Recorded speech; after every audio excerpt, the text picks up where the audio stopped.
This was the year when it all broke wide open, thanks mainly to Elvis Presley.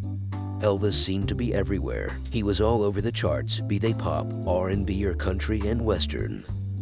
Though Carl Perkins' Blue Suede Shoes was actually the first country and western tune to enter the R&B chart, it was Elvis' first RCA Victor release, Heartbreak Hotel, that topped the pop, R&B, and country and western charts simultaneously. This crossover trend would continue throughout the year, with records by Elvis and others signaling a cross-fertilization of previously demarcated and segregated genres. Rock and roll was the all-American hybrid, and here was the proof. This year, Elvis made his first national television appearances. He played his first American concert above the Mason-Dixon line in Dayton, Ohio, in May. He made his first appearance in Las Vegas, opening for comic Shecky Greene and Freddie Martin's orchestra.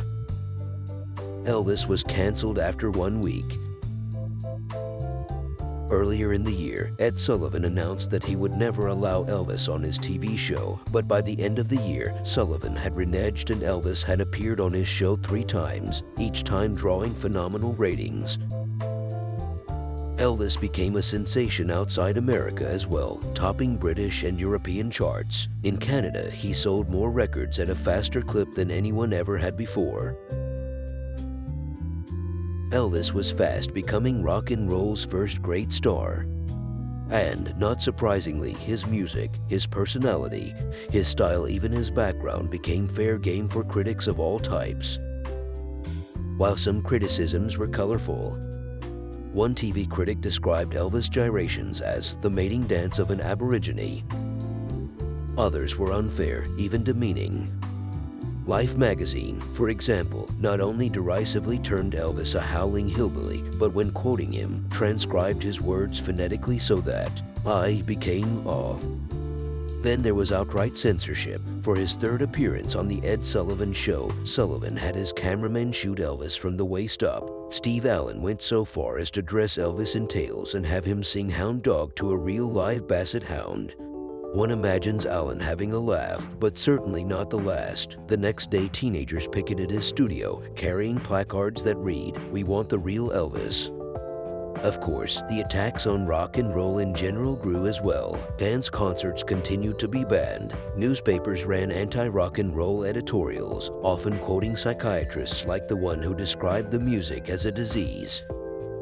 Shortly after the first national rock and roll radio shows began broadcasting, television journalist Eric Severin conducted a radio panel discussion on rock and roll's effect on American youth, featuring 2 psychiatrists. DJ Alan Freed and one of rock and roll's most outspoken opponents, Columbia Records executive and recording artist Mitch Miller, and the North Alabama White Citizens Council declared that rock and roll music was a nefarious racial plot. But it was all for naught. Bill Haley's Rock Around the Clock became the first rock and roll album to enter the Pop LP chart. In September, RCA announced that Elvis accounted for 60% of the company's production and had already sold over 10 million records worldwide.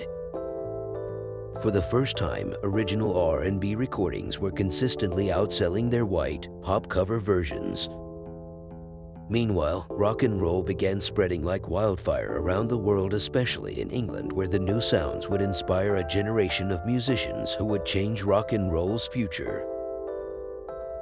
Bill Haley's movie Rock Around the Clock sparked teen riots at UK showings. London's first rock and roll club, Studio 51, opened. The first British rock and roll discs were recorded by Johnny King of Zing Brandon and Elvis clone Tommy Steele.